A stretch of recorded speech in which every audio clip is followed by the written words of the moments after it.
안녕하십니까. 비코노미 시간입니다. 오늘은 지금 시장의 중심에 있는 반도체 특집입니다. 반도체에 관한 우리나라의 최고의 전문가 모시고 한번 이야기를 나눠보도록 하겠습니다.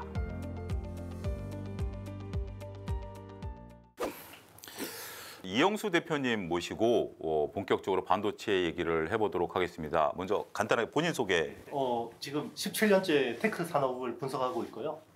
원래 10년 정도는 기자를 했었습니다. 여의도에 들어온 지는 지금 이제 5, 6년 됐고요. 3년 차 유튜버, IT신 이영수라는 유튜버 채널을 운영하고 있고요. 그리고 작년 말에 또 이렇게 운 좋게 사이클을 얻어 걸렸는데, 바로 써먹는 최강의 반도체 투자. 새내기 작가입니다.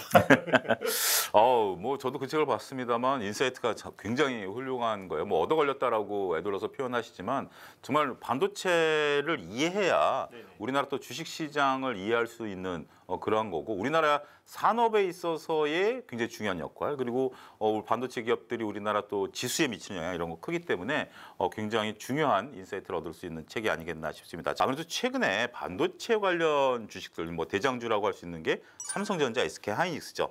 이런 것들이 주가 퍼포먼스가 굉장히 좋아요. 그런데 이제 작년에는 그렇게 시세가 썩 좋지는 않았어요. 그리고 이제 뭐 메모리 재고가 많다라든지 앞서 이제 언급하셨다시피 이제 우리는 이제 메모리의 강자이지 않습니까? 근데 메모리에 대한 어떤 재고, 경기 둔화에 대한 이런 부분들이 있어가지고 상당히 이제 여러 가지 설왕설래했는데 최근에 주가 퍼포먼스가 굉장히 좋아요. 왜 이렇게 강한가요? 일단은 메모리 반도체가 작년까지 계속 하락 사이클이었고요. 그렇죠.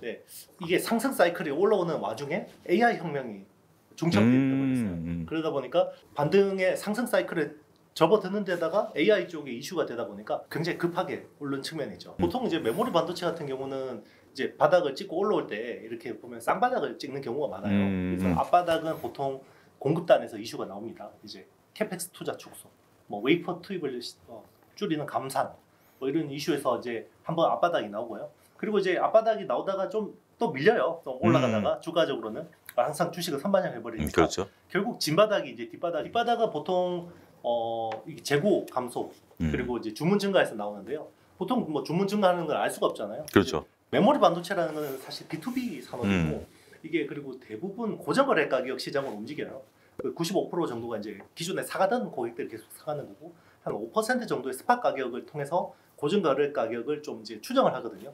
그래서 지금 스팟 가격이 먼저 움직이는 상황이고요.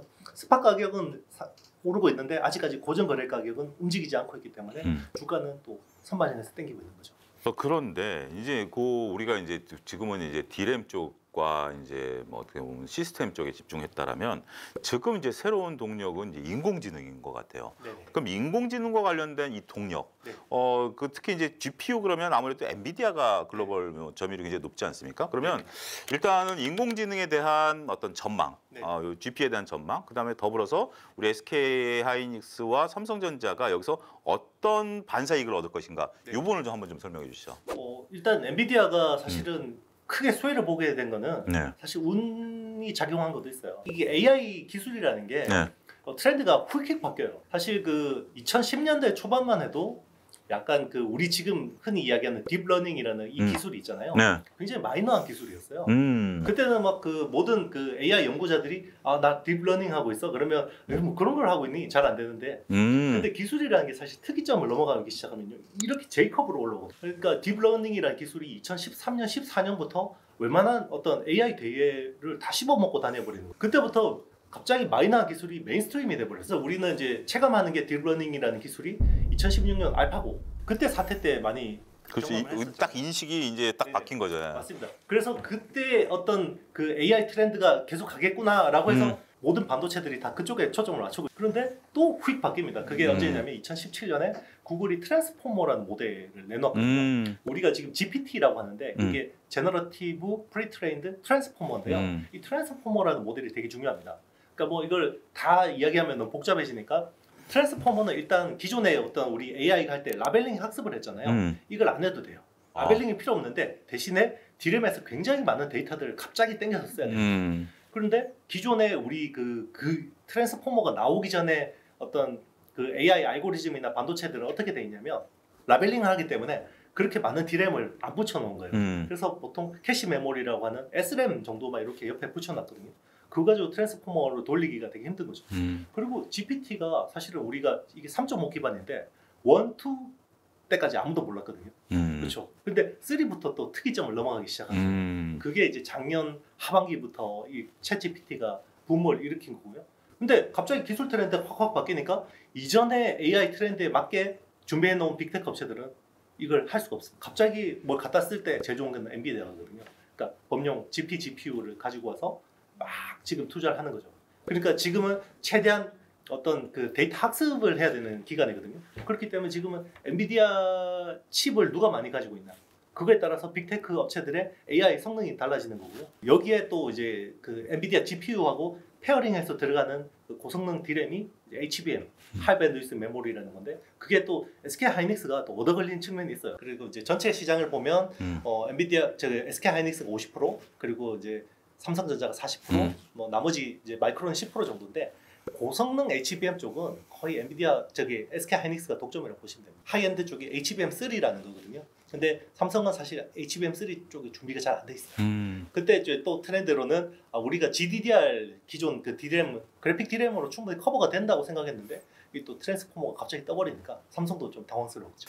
자, 그러면 이제 우리나라 투자자 입장에서 보면 물론 이제 미국 쪽에 이제 서학개미 하시는 분들은 엔비디아에 이제 투자할 수도 있는 부분들인데 삼성전자나 SK하이닉스는 요 모멘텀으로 좀 투자할 수 있는 가능성은 좀 있다라고 보실 수 있을까요? 일단 올해 연초 대비해서 SK 하이닉스가 60% 올랐잖아요. 아, 60%나 올랐나요? 네. 어마무시하네요. 그렇죠. 예. 이게 제일 컸던 어떤 모멘텀이 됐던 건 결국 엔비디아 그렇죠. 덕분이라고 봐야 되고요. 사실은 뭐 지금 엔비디아 수혜주를 찾는 거는 우리나라뿐만 아니에요. 지금 잘 모르시는 투자자분들은 SK 하이닉스가 좋아요, 마이크론이 좋아요 이렇게 물어보면 그렇죠. 둘이 똑같아요 이러잖아요. 우리 같은 사람들은 이게 뭐 달러 자산이냐 원화 자산이냐 이거의 차이인데 그게 두 회사의 어떤 주가까지 디커플링 시켜놔 버렸어요. 최근에 이제 주가 동향을 보면요, 거의 몇 년 동안 동행하다가 최근에 보면 마이크론하고 SK 하이닉스가 디커플링이 일어나는데요. 그 주가 흐름의 어떤 변곡점이 결국은 엔비디아. 엔비디아 HBM. HBM 때문에. 근데 혹자들은 이렇게 보시는 분들도 있어요. 그러니까 이제 뭐 긍정적으로 보시는 분들 외에 약간의 좀 비판적으로 보시는 분들은 이 HBM이 SK하이닉스 전체 매출에 차지하는 비중이 좀 작다. 네네. 그 부분에 대해서는 어떻게 우리가 봐야 될까요? 우리는 사실 주식쟁이잖아요. 네. 주식쟁이들이 제일 좋아하는 거는 주가가 많이 오르면 좋죠. 사실은 버블이 일어나기 제일 좋은 구간이 침투율 10%대. 사실 2차 전지가 이렇게 날리고도 전기차 침투율이 10% 넘어가면서 AI는 아직 5%이기 때문에 10%까지 가려면 아직까지 남았거든요. 그러니까 이제 지금은 어떻게 보면 우리가 이제 뭐 주식시장이 펀더멘탈로 가기도 하고 때로는 약간의 흥분도로 가는데 지금 흥분해 있는데 거기서 혼자 조용히 앉아가지고 우리가 펀더멘탈 따지고 있으면 지금은 또 그거는 또 어떻게 보면 시장을 못 쫓아가는 그런 형국이 될 수 있다.